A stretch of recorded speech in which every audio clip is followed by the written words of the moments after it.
प्रथम,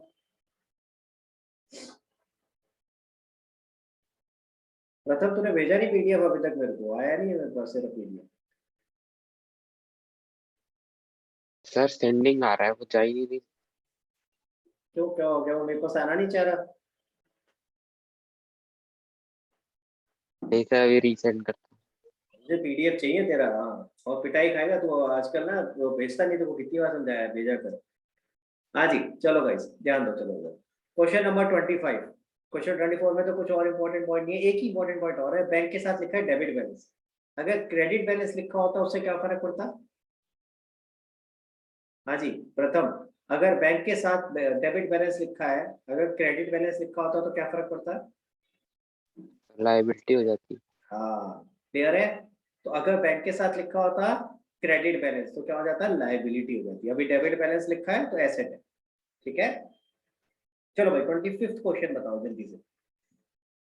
25th question, कोई doubt? जिसने कर लिया है प्लीज थम्स अप करके बताओ मुझे।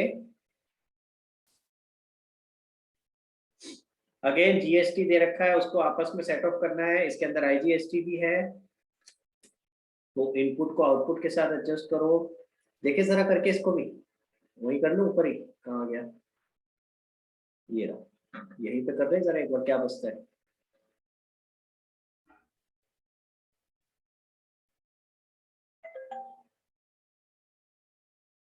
हाँ, क्या दिया हुआ बताओ भाई? इनपुट सीजीएसटी कितना है? 10,000, और एसजीएसटी भी 10,000, और आईजीएसटी 5,000। ठीक है, इसी तरह से आउटपुट सीजीएसटी 5,000, ये माइनस हो जाएगा, ये भी 5,000 माइनस हो जाएगा, और आईजीएसटी 15,000 दे रखा है, तो लो जी 15,000 लिख दिया मैंने। तो यानी कितना बचेगा जरा देखो, यहाँ 5,000 बचा इनपुट, यहाँ 5,000 बचा इनपुट, और यहाँ बचा कितना? 10,000 output. Are you with me? ये नेगेटिव बचा। हाँ जी, देखो जरा ध्यान से, समझ आया? तो पहला स्टेप था, आप जिसकी जिसकी लाइबिलिटी थी आपस में अपना अपना आउटपुट एडजस्ट कर दिया। अपना अपना आउटपुट एडजस्ट करने के बाद क्या बचा? सीजीएसटी का इनपुट बचा, एसजीएसटी का इनपुट बचा, लेकिन आईजीएसटी का आउटपुट। तो ऐसे केस में क्या होगा? आईजीएसटी कौन था? पापा।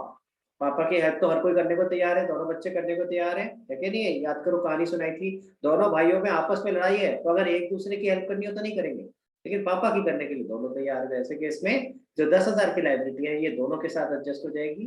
तो ये जो बचा हुआ आउटपुट है, आउटपुट आईजीएसटी, ये एडजस्ट हो जाएगा। 5,000 इसके साथ एडजस्ट हो जाएगा, 5,000 इसके साथ एडजस्ट हो जाएगा, तो ये 10,000 पूरा का पूरा खत्म हो जाएगा। तो ये आपका कोई भी सीजीएसटी, एसजीएसटी या आईजीएसटी नहीं बचेगा। समझ आई बात? तो जब आप बैलेंस शीट में लिखोगे तो कोई भी जीएसटी की ना लाइबिलिटी आएगी ना एसेट आएगा, सब कुछ आपस में एडजस्ट हो जाएगा। क्लियर हुआ गाइस? ठीक है, तो एक इंपॉर्टेंट पॉइंट था।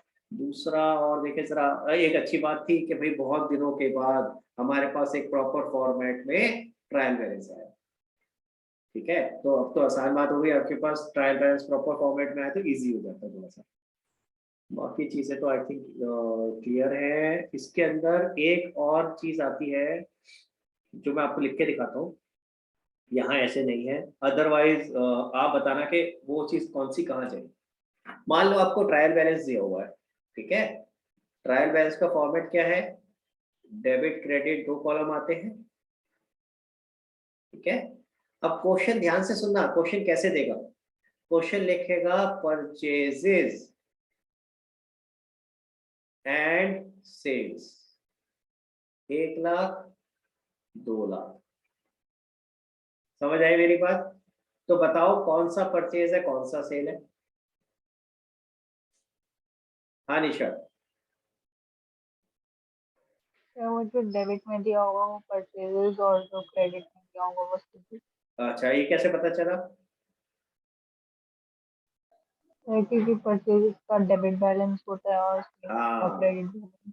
क्लियर है भाई? अब क्वेश्चन ने अलग अलग करके नहीं लिखा, परचेज अलग सेल्स अलग, तो खुद ही आइडेंटिफाई कर सकते हैं। क्या कर सकते हैं? परचेज का हमेशा डेबिट बैलेंस होता है, तो यानी परचेज कौन सा होगा? डेबिट वाला, और सेल्स कौन सा होगा? क्रेडिट वाला। अब ये नहीं जो पहले लिखा है कि उसके हिसाब से होगा, अगर मैं इसको ऐसे लिख देता, लो भाई, सेल्स एंड परचेजेस, तो उल्टा नहीं हो जाता कि 1,00,000 की सेल हो गई और 2,00,000 की परचेज? नहीं, तब भी वही रहता।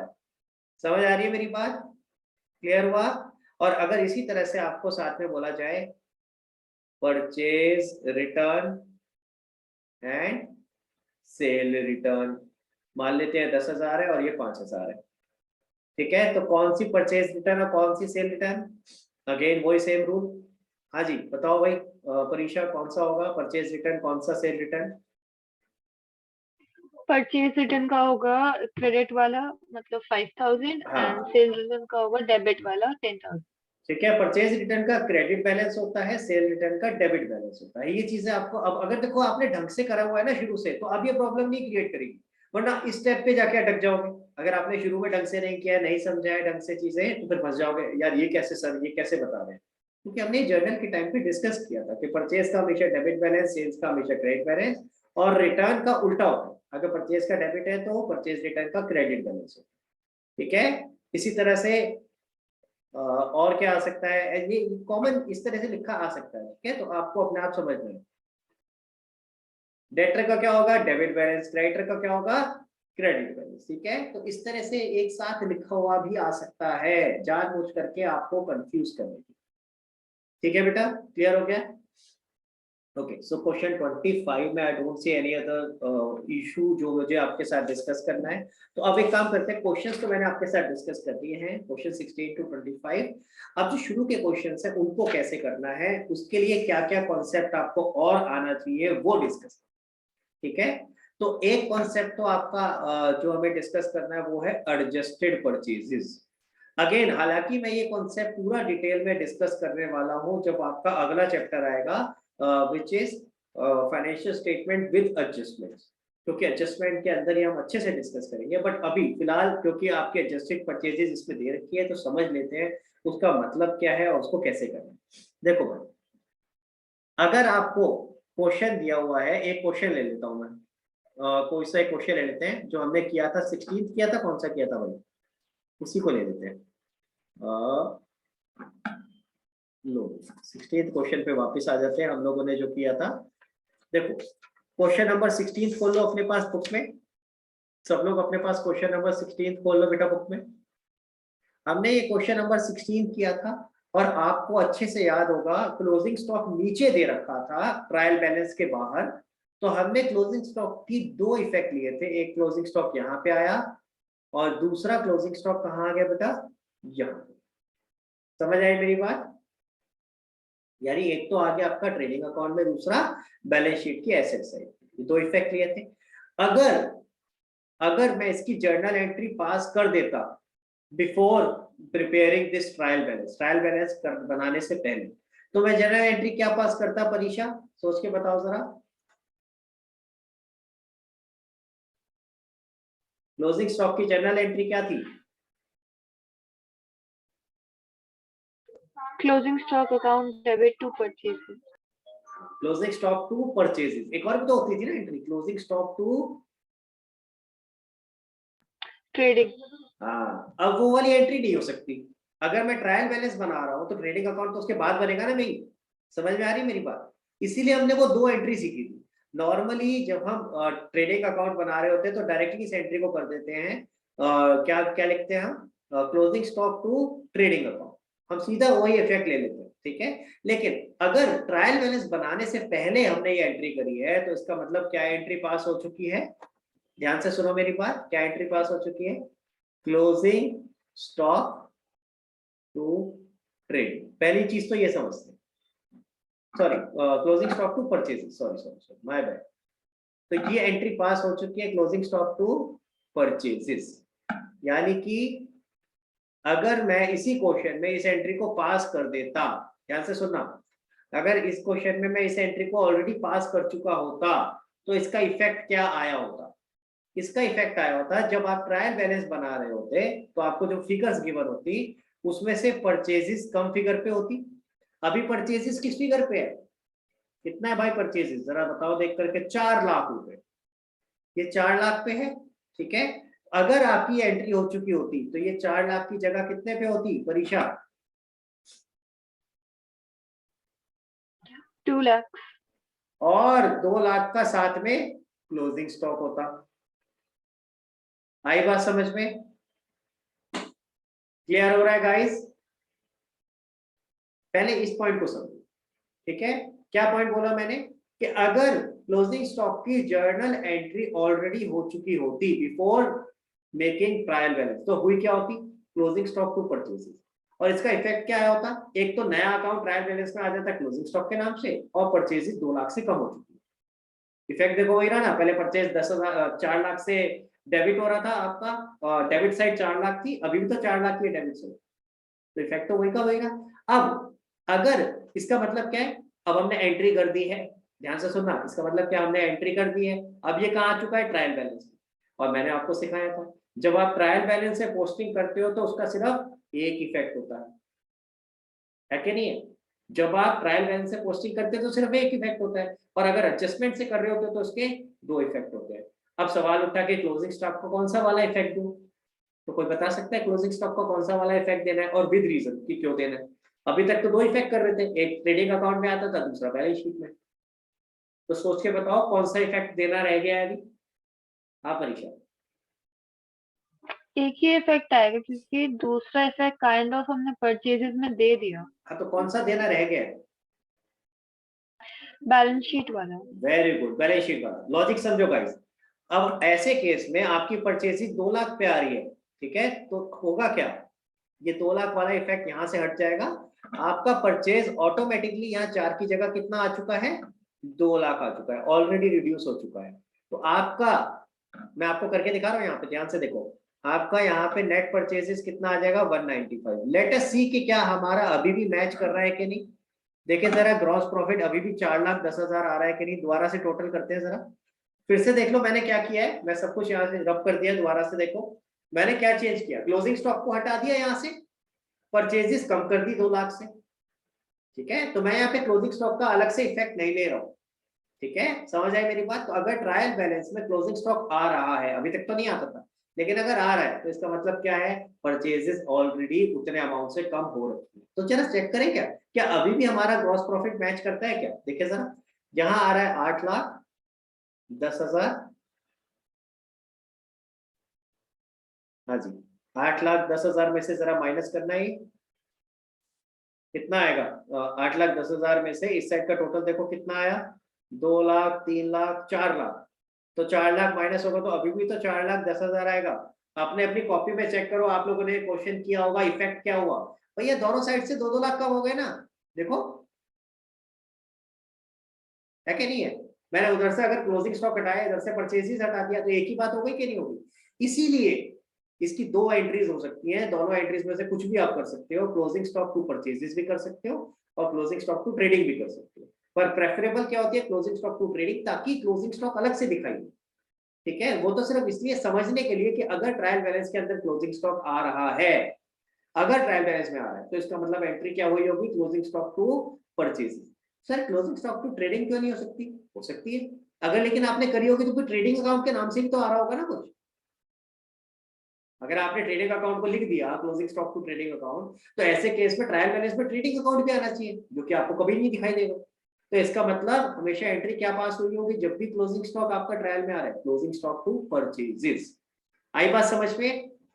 और इसका मतलब क्या है कि क्लोजिंग स्टॉक का ये वाला इफेक्ट ऑलरेडी हो चुका है, ट्रेडिंग अकाउंट वाला इफेक्ट ऑलरेडी हो चुका है, आपको सिर्फ कहां लेके जाना है, क्लोजिंग स्टॉक को नीचे, यानी बैलेंस शीट में। गाइस ये बात समझ में आई? प्लीज एक तो सब लोग अपना अपना कैमरा ऑन करो ताकि मैं देख सकूं आप लोगों को, और मुझे एक बार थम्स अप करके बताओ कि आप लोगों को ये पॉइंट समझ में आया। This is an important point, अगले चैप्टर में सबसे पहला कॉन्सेप्ट यही दोबारा से करें। हाँ जी, क्लियर हुआ सबको, ये इंपॉर्टेंट पॉइंट है बेटा। तो इसका मतलब नट शेल में क्या हुआ, अगर क्लोजिंग स्टॉक एडजस्टमेंट में दिया था तो 2 इफेक्ट थे, ट्रेडिंग अकाउंट में जाएगा और बैलेंस शीट में जाएगा। और अगर क्लोजिंग स्टॉक ट्रायल बैलेंस में दे रखा है, आ सकता है ट्रायल बैलेंस में, और आगे जाके आएगा भी क्वेश्चन, तो अगर क्लोजिंग स्टॉक ट्रायल बैलेंस में दे रखा है तो इसका मतलब आपकी एंट्री ऑलरेडी हो चुकी है क्लोजिंग स्टॉक टू परचेज, तो आपका सिर्फ एक इफेक्ट जाएगा कहाँ पे, बैलेंस शीट में। क्लियर? अब सवाल उठता है सर ये एडजस्टेड परचेज क्या है, एडजस्टेड परचेज। शगुन आपने किया हुआ है बेटा, तो आपको पता है एडजस्टेड परचेज क्या होता है, यू हैव एनी आइडिया? कहाँ गई शगुन?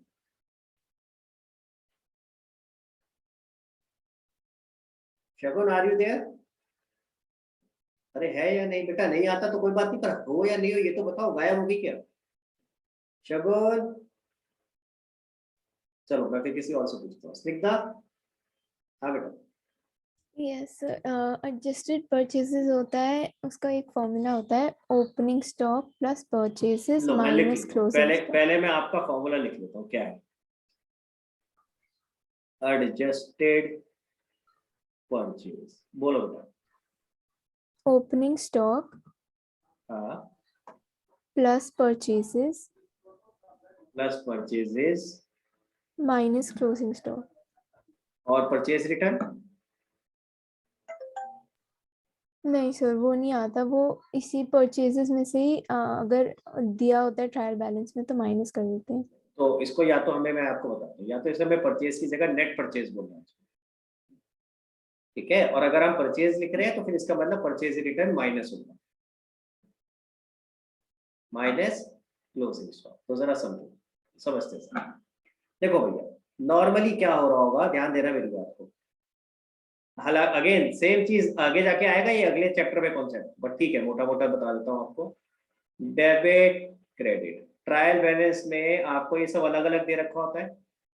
ओपनिंग स्टॉक मान लेते हैं आपका 1 लाख रुपए का है, ठीक है? ध्यान दो बेटा, ठीक है?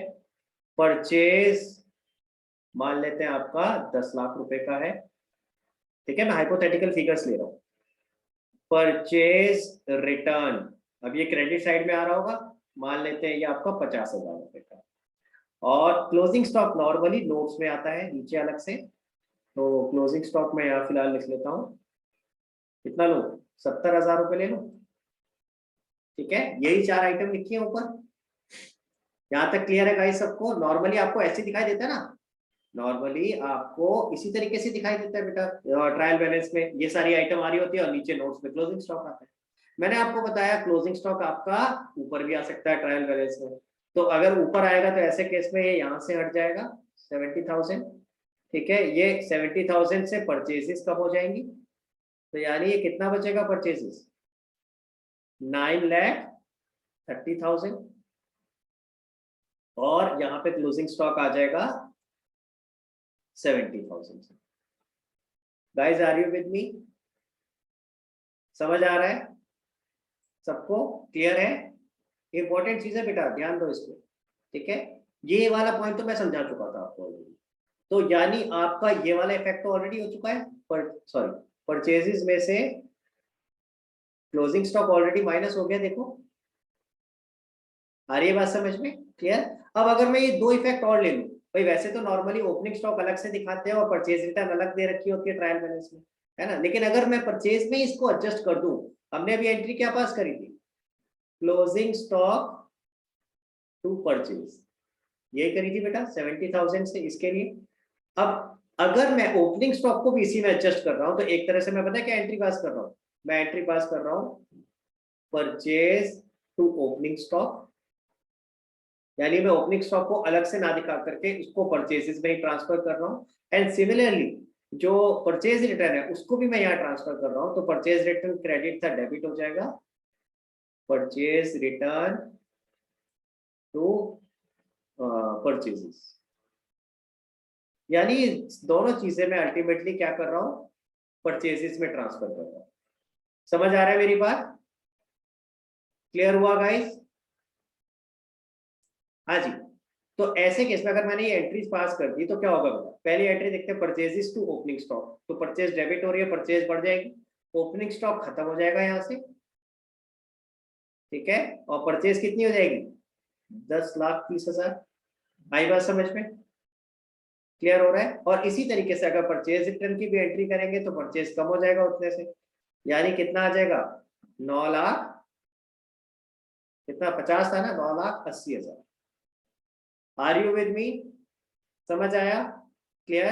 तो एडजस्टेड परचेज का मतलब क्या है? इसको क्या बोलेंगे? आपसे परचेज नहीं बोलेंगे, इसको बोलेंगे एडजस्टेड परचेज। यानी हमने परचेज में एडजस्टमेंट्स कर दी हैं। क्या क्या एडजस्टमेंट्स कर दी हैं? ओपनिंग स्टॉक उसके अंदर ट्रांसफर कर दिया, परचेज रिटर्न उसके अंदर ट्रांसफर कर दिया, क्लोजिंग स्टॉक उसके अंदर ट्रांसफर कर दिया। ये एंट्रीज ऑलरेडी हो चुकी। क्लियर? समझ में आई? यानी परचेज के अंदर ओपनिंग स्टॉक ऐड हो चुका है, परचेज रिटर्न माइनस हो चुका है और क्लोजिंग स्टॉक माइनस हो चुका है। जो आपने ऊपर फॉर्मूला बताया था वो फॉर्मूला डिराइव कैसे हुआ, लॉजिक समझ आया? क्लियर है? समझ आया? एक इंपॉर्टेंट चीज नोटिस करी आपने, अगर परचेज रिटर्न मेरा ट्रायल बैलेंस में आ रहा है तो क्लोजिंग स्टॉक भी मेरा ट्रायल बैलेंस में आ रहा होगा, क्योंकि क्लोजिंग स्टॉक का एक इफेक्ट हो चुका है ना परचेज में, और ओपनिंग स्टॉक नहीं आ रहा होगा, परचेज रिटर्न नहीं आ रहा होगा। समझ आई मेरी बात? अगर क्वेश्चन में ट्रायल बैलेंस में एडजस्टेड परचेजेस आ रहा है तो फिर अलग से ओपनिंग स्टॉक नहीं आएगा ना भाई, उसी में तो एडजस्ट कर चुके हैं हम। इसी तरह अलग से परचेज रिटर्न नहीं आएगा। हाँ, क्लोजिंग स्टॉक ट्रायल बैलेंस में आ रहा होगा क्योंकि उसका एक इफेक्ट हो चुका है। यहां तक समझ आया? क्लियर हुआ सबको? ठीक है। अब ऐसे केस में जब आप इससे फाइनेंशियल स्टेटमेंट बना रहे होगे तो कोई ओपनिंग स्टॉक नहीं आएगा। जब आप ट्रेडिंग अकाउंट बनाओगे तो उसमें कोई ओपनिंग स्टॉक नहीं आएगा, आपका ट्रेडिंग अकाउंट में कोई क्लोजिंग स्टॉक नहीं आएगा, कोई परचेज रिटर्न नहीं आएगी। सिर्फ क्या लिखोगे, टू एडजस्टेड परचेजेस। समझ आई बात? क्लियर हुआ? जैसे इस क्वेश्चन में जो ऊपर हमने किया था, अगर इसमें कर रहे होते तो ऐसे केस में क्या हो रहा होता, आपका परचेज यहां आता टू एडजस्टेड परचेज,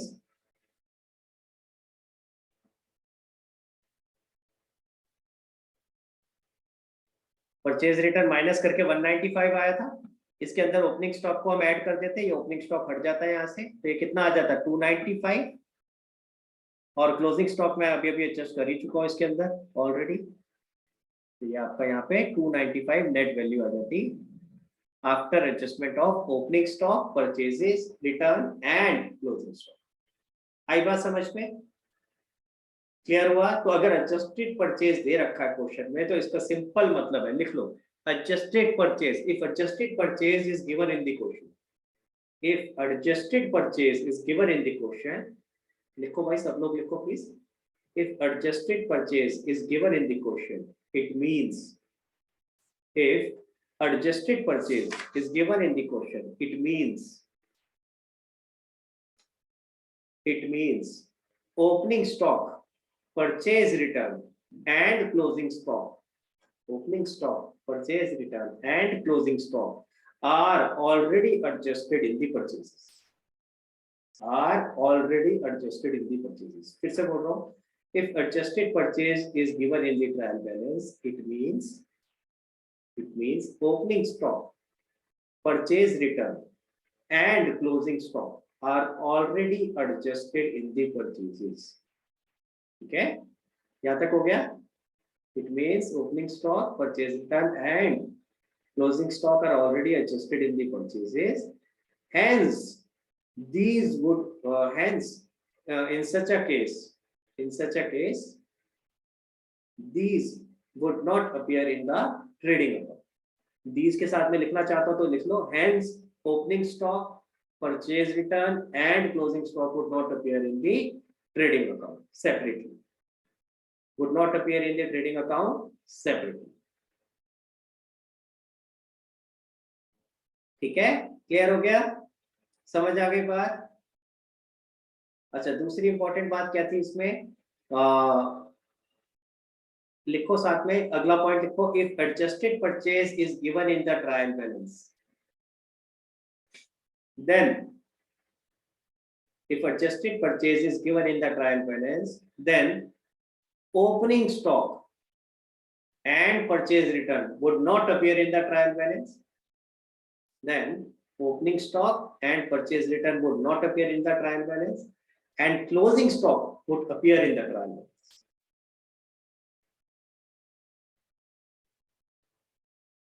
फिर से बोल रहा हूं, if adjusted purchase is given in the trial balance, then opening stock and purchase return would not appear in the trial balance, वो trial balance में नहीं आएंगे, and closing stock would appear in the trial balance, और closing stock trial balance में। समझ में आई बात? ये दो इंपॉर्टेंट पॉइंट है, साथ में इसका फॉर्मूला लिख लो, जो फॉर्मूला आप ही ने बताया मुझे, क्या है, adjusted purchases equal to opening stock plus, इसको मैं नेट परचेजेस भी बोल सकता हूँ, इन दोनों को कंबाइन करके मैं ये भी लिख सकता हूँ, plus net purchases minus closing stock. ठीक है, क्लियर हुआ गाइस?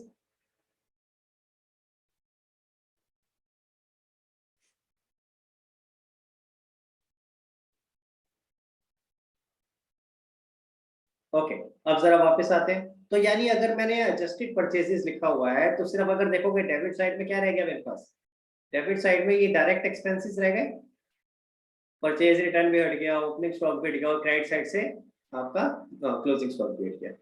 ठीक है, समझ आ रही है मेरी बात? अगर मैं इन दोनों को भी ऐड कर देता हूँ, यानी एडजस्टेड परचेजेस के अंदर डायरेक्ट एक्सपेंसेस को भी ऐड कर देता हूँ, तो उसको बुलाते हैं कॉस्ट ऑफ गुड्स सोल्ड। क्या बुलाते हैं? Cost of goods sold. तो जरा देखते हैं, मैं इसका फॉर्मूला लिख रहा हूँ कॉस्ट ऑफ गुड्स सोल्ड का। मैं ये जो फॉर्मूला यहाँ लिखा था इसको नीचे ले जाता हूँ एडजस्टेड परचेजेस का, ताकि आपको कंपेयर करने में आसानी रहे।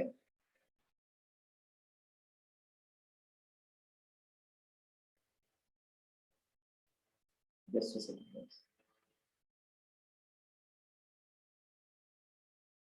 हाँ जी, देखो ये आपका एडजस्टेड परचेजेस का फॉर्मूला है, ठीक है, which is opening stock plus purchase minus purchase return. इसकी जगह मैं नेट परचेज बोलूंगा, वो आसान रहता है, यानी opening stock plus net purchase minus closing stock. ठीक है, अब मैं आपको क्या बता रहा हूँ, कॉस्ट ऑफ गुड्स सोल्ड। इसको शॉर्ट में क्या कहते हैं? COGS, COGS। ठीक है, तो इसका फॉर्मूला क्या होता है? ओपनिंग स्टॉक प्लस परचेज, या अगेन मैं नेट परचेज लिख लेता हूँ, इजी रहता है। नेट परचेज का मतलब है इसमें परचेज रिटर्न ऑलरेडी माइनस है, net purchase plus direct expense minus closing stock. आई बात समझ में?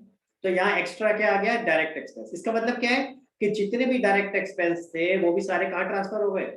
वो सारे के सारे कॉस्ट ऑफ गुड्स सोल्ड में आ गए। तो यानी ऐसे केस में अगर ये कॉस्ट ऑफ गुड्स सोल्ड दिया होगा आपको, ध्यान से सुनना, अगर कॉस्ट ऑफ गुड्स सोल्ड, बाद में लिखो भाई, 2 मिनट सुनो जरा। अगर कॉस्ट ऑफ गुड्स सोल्ड दे रखा है कहाँ पे? ट्रायल बैलेंस में, तो इसका मतलब ये सारी चीजें कॉस्ट ऑफ गुड्स सोल्ड में जा चुकी है, तो फिर ये ट्रायल बैलेंस में अलग से नहीं आ रही होगी। तो ना तो आपका ओपनिंग स्टॉक आएगा ट्रायल बैलेंस में, ना नेट परचेजेस, परचेज भी नहीं आएगी ना, फिर तो परचेज की जगह क्या आएगा? कॉस्ट ऑफ गुड्स, और ना कोई डायरेक्ट एक्सपेंस आ रहे होंगे। तो ऐसे केस में अगर मुझे फाइनेंशियल स्टेटमेंट बनानी है तो ऐसे में सिर्फ ट्रेडिंग अकाउंट में क्या आएगा? एक्सपेंस साइड में to cost of goods sold, nothing else. और आपकी क्रेडिट साइड में क्या आ जाएगा? बाय सेल्स और सेल्स रिटर्न। क्लियर हुआ गाइस? ठीक है, यहां से एक चीज और भी समझ में आती है, कॉग्स का एक और फॉर्मूला भी हो सकता है, net sales minus gross profit. भाई आपका डेबिट साइड में क्या आ रहा है? सारा का सारा कॉस्ट ऑफ गुड्स सोल्ड ही तो आ रहा है क्या नहीं? अभी अभी हमने डिस्कस किया, देखो मैं आपको यहाँ लिख के दिखाता हूँ, इधर देखो, यहाँ से हटा दिया क्या मैंने? हटा दिया, यहाँ दोबारा से करके दिखा देता हूँ। पहले आप ये फॉर्मूलेस लिख लो, फिर उसके बाद करके दिखाता हूँ आपको किस तरीके से ऐसा क्यों होता है। ग्रॉस प्रॉफिट, और इसका लॉजिक भी समझेंगे। ये फॉर्मूला जो है लिखवाया आपको, उसको रटने की जरूरत नहीं है, इसका लॉजिक समझेंगे ऐसा क्यों। गाइस मेरी आवाज आ रही है? Okay clear. बीच में आई थिंक कुछ नेटवर्क का प्रॉब्लम आ रहा था, इसलिए मैं पूछ रहा था। हाँ जी, फॉर्मूले लिख लिया आपने दोनों? तो कॉक्स के 2 फॉर्मूले मैंने लिखवा दिए आपको। आप इसको ऐसे लिख सकते हो और करके लिख सकते हो बीच में कि इधर ऊपर वाला फॉर्मूला यूज कर सकते हैं, नीचे वाला यूज कर सकते हैं, दोनों से आंसर सेम है। देखिए जरा करके, तो एक आपको ट्रेडिंग अकाउंट बना के दिखा रहा हूँ और दोनों फॉर्मूले लगा करके देखेंगे कि क्या हमारा आंसर सेम आता है कि नहीं। देखो जरा। हाँ जी, तो एक जना कौन जना मेरे साथ डिस्कस करेगा? निशा?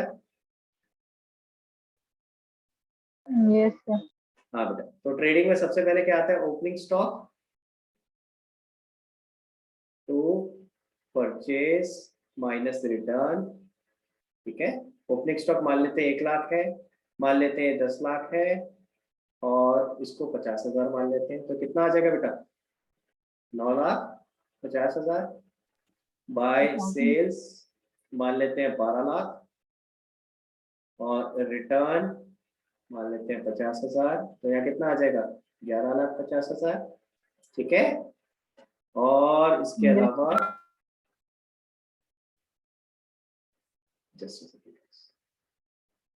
हाँ जी, इसके अलावा यहाँ क्या आ सकता है? बाय क्लोजिंग स्टॉक, 2 लाख रुपए का क्लोजिंग स्टॉक मान के चलते हैं, और टू डायरेक्ट एक्सपेंसेस। अब डायरेक्ट एक्सपेंसेस वैसे अलग अलग आइटम होती हैं, to wages, to carriage inward, हाँ तो मैं सबका टोटल इकट्ठा लिखता हूँ एक बार समझने के लिए।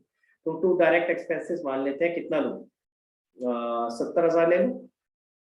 क्लियर हो गया गाइस, समझ में आई मेरी बात। अब जरा देखो ग्रॉस प्रॉफिट या लॉस कितना आएगा। गाइस मेरी आवाज आ रही है आप लोगों को? हाँ निशा बेटा, कौन सी साइड ज्यादा है?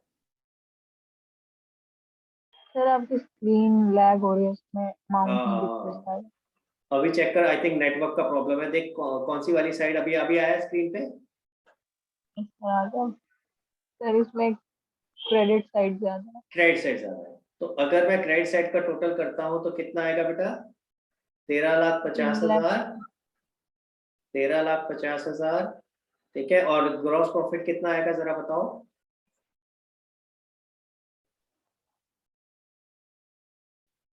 9 और 1 10, 11,20,000 माइनस कर दो।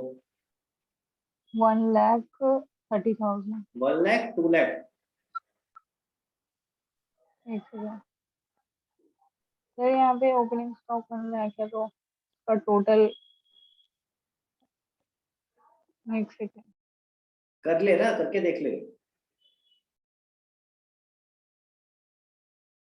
हाँ और कोई करके देखो भाई साथ में। 2,30,000 यार। 2,30,000 आएगा, ठीक है। अब जरा कॉस्ट का मतलब समझो पहले तो, cost of goods sold. Cost of goods sold इसको हिंदी में करते हैं गाइस। अपना अपना कैमरा ऑन करो यार जल्दी से, 5 मिनट की बात और है, उसके बाद क्लास खत्म करेंगे, पर प्लीज कैमरा ऑन करो सब। तनीषा कैमरा क्यों ऑफ हो जाता है भाई? कैमरा ऑन रखा करो यार। तनीषा, शगुन, तनीषा नेक्स्ट टाइम नहीं बोलना चाहिए मेरे को बेटा, कैमरा ऑन रखा करो प्लीज। हाँ जी शगुन बेटा, आप भी अपना कैमरा ऑन करो प्लीज। देखो कॉस्ट ऑफ गुड्स सोल्ड का मतलब समझो। कॉस्ट ऑफ गुड्स सोल्ड इसको हिंदी में ट्रांसलेट करते हैं। कॉस्ट ऑफ गुड्स सोल्ड यानी जो गुड्स आपने बेचे हैं उनकी कॉस्ट क्या है। कॉस्ट ऑफ गुड्स सोल्ड, जो गुड्स बेचे हैं उनकी कॉस्ट क्या है। तो गुड्स कितने के बेचे हैं जरा समझो? 11,50,000 रुपए के। भाई सेल्स, नेट सेल्स यही है ना भाई, 11,50,000 के गुड्स बेचे हैं। ध्यान देना बेटा, बड़ी मजेदार चीज है। अब हम सवाल आपसे क्या पूछ रहे हैं कि जो 11,50,000 के गुड्स बेचे हैं उनकी कॉस्ट क्या है। तो क्या कॉस्ट है देखिए जरा। कॉस्ट कितनी है सर?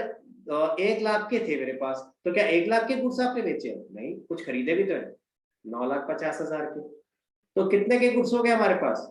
10,50,000 के, ठीक है। समझ में आया यहाँ तक? तो क्या सर 10,50,000 के गुड्स मैंने बेचे हैं? नहीं, इसके ऊपर भी और कुछ खर्चा किया, डायरेक्ट एक्सपेंसेस इनकर करें, तो टोटल मेरी अभी तक की कॉस्ट कितनी हो गई? 10,50,000 प्लस 70,000 यानी 11,20,000। Are you with me? तो क्या मैं ये बोल सकता हूँ 11,20,000 के गुड्स मैंने 11,50,000 में बेच दिए? नहीं, इसमें से भी कुछ बच गए हैं मेरे पास, सारे थोड़ी ना बेचे। कितने बच गए? 2 लाख के, तो इसको माइनस कर दो। तो 11 लाख कितना आया था? 11,20,000 आया था। 11,20,000 में से 2 लाख माइनस कर दिए, यानी 9,20,000 के गुड्स मैंने 11,50,000 के बेचे। आई बात समझ में? लॉजिकली समझो, फॉर्मूले ऐसे ही डिराइव होते हैं।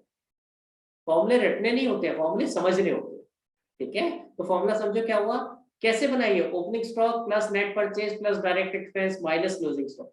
भाई मैंने कहा जितने के आपने गुड्स बेचे हैं उनकी कॉस्ट क्या थी। तो शुरू किया सबसे पहले 1 लाख के ऑलरेडी थे मेरे पास, 9,50,000 के और खरीदे, टोटल 10,50,000 के हो गए। साथ में मैंने 70,000 रुपए और खर्च कर दिया उसके ऊपर, तो टोटल 11,20,000 के मेरे पास गुड्स हो गए। क्या सारे बेच दिए? नहीं, कुछ बचे हुए हैं तो उनको माइनस कर देते हैं। 2 लाख के माइनस करें, यानी कितने के गुड्स बेच दिए मैंने?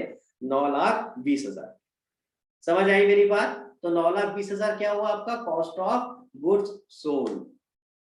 और आप लॉजिक लगाओ, 9,20,000 के गुड्स 11,50,000 में बेचे, तभी तो मेरा ग्रॉस प्रॉफिट 2,30,000 आया। 9,20,000 के गुड्स आपने कितने में बेच दिए? 11,50,000 में। अब सारी कहानी समझ में आई? लॉजिक समझ आया? कॉस्ट ऑफ गुड्स सोल्ड का लॉजिक क्या हुआ? 9,20,000 के गुड्स 11,50,000 में बेचे, तो 2,30,000 का ग्रॉस प्रॉफिट आ गया। क्लियर हो गया गाइस? अब देखिए जरा फॉर्मूले में डाल करके यही आंसर आ रहा है कि नहीं दोनों तरफ से। अगर पहले फॉर्मूले के हिसाब से चलता तो आपने क्या करा? 1 lakh plus 9,50,000 plus 70,000 minus 2 lakh. अभी अभी मैंने आपको ये करके दिखाया, कितना आंसर आ रहा था? हाँ जी, कितना आ रहा था? 9,20,000, यही आएगा। समझ आया? अब अगर दूसरे फॉर्मूले से करते हैं, नेट सेल्स कितना था? 11,50,000 माइनस ग्रॉस प्रॉफिट कितना था? 2,30,000। तो आंसर क्या आएगा बेटा? यही आएगा। देखो दोनों तरीके से आंसर सेम है। ठीक है, क्लियर हो गया? सर अगर कोई हमें कॉस्ट ऑफ गुड्स सोल्ड दिया होता ट्रायल बैलेंस में, तो ये सारी चीजें जो डेबिट साइड पे दिया वो ना लिख के सीधा हम टू कॉस्ट ऑफ गुड्स बिल्कुल सोल्ड। बिल्कुल बिल्कुल, यही तो अभी मैंने आपको बताया था कि जैसे एडजस्टेड परचेजेस में समझाया था, इसी तरह से अगर cost of goods sold trial balance में दिया है, इसका मतलब है automatically opening stock, purchase, purchase return, direct expense और क्लोजिंग स्टॉक, ये सब आपका ट्रायल बैलेंस में नहीं आए। तो सिर्फ क्या आएगा ट्रायल बैलेंस में? To cost of goods sold, और क्रेडिट साइड पे क्या आएगा? By sales minus sales return. फिर आप बस ये दो आइटम आएंगे और उसके बाद ग्रॉस प्रॉफिट या ग्रॉस लॉस निकालो। क्लियर हुआ निशा? Yes sir. और सर एक ट्रायल बैलेंस चैप्टर में क्वेश्चन था, उसमें भी कॉस्ट ऑफ गुड्स सोल्ड दिया था, जो आपने बोला था अभी नहीं करेंगे। हाँ, मेरे को याद है, मैं अभी बोलने वाला था कि अब आप वो क्वेश्चन कर सकते हो। अब आपको समझ में आ गया? ठीक है ना? कॉस्ट ऑफ गुड्स सोल्ड अभी तक मतलब, अब मुझे बताओ, अब मैं उस चैप्टर में ये वाला मतलब कैसे समझा सकता था जब तक आपने ट्रेडिंग अकाउंट ही नहीं किया है। समझ आ रही है मेरी बात? इसीलिए मैंने कहा था कि वो उस लेवल पे अभी आपका वो क्वेश्चन नहीं हो सकता। हाँ, फॉर्मूला समझा देता, फॉर्मूला समझा देता, क्या फॉर्मूला रटवा देता कि ये रट लो फॉर्मूला है, फिर होता था क्वेश्चन। लेकिन फॉर्मूला रटना नहीं है, समझने है। मैं कोई सा भी फॉर्मूला आपको रटने के लिए नहीं बोल रहा हूँ। बोला है क्या अभी तक? एडजस्टेड परचेजेस समझाया लॉजिकली कैसे है, लॉजिक से समझो साथ में। ठीक है, यानी एडजस्टेड परचेजेस में opening stock, purchase return, closing stock तीनों एडजस्ट हो चुके हैं, और कॉस्ट ऑफ गुड्स सोल्ड में आपका डायरेक्ट एक्सपेंस भी एडजस्ट हो चुका है। क्लियर हो गया? And now you know why it is called cost of goods sold. ठीक है? हाँ परीक्षा, बताओ बेटा क्या डाउट है? सर ये नेट ग्रॉस लॉस से कैसे बनेगा? ग्रॉस लॉस से कैसे बनेगा? ले बना ले भाई। तो मैं एक काम करता हूँ ना, इसमें वैल्यू बढ़ा देता हूँ किसी की। ये 1 लाख है, और एक काम करते हैं, परचेजेस को बढ़ा लेते हैं, इसको डायरेक्ट एक्सपेंसेस को बढ़ा लेते हैं। कितना था? 2,30,000 आ रहा था ना ये, तो इसको 4 लाख रुपए ले लेते हैं। ठीक है? हाँ जी, अब जरा मुझे बताओ कि आपका ग्रॉस लॉस कितना है। पहले जरा वैल्यूज निकाल लेते हैं, फिर उसके बाद डिस्कस करेंगे कि कॉस्ट ऑफ गुड्स सोल्ड।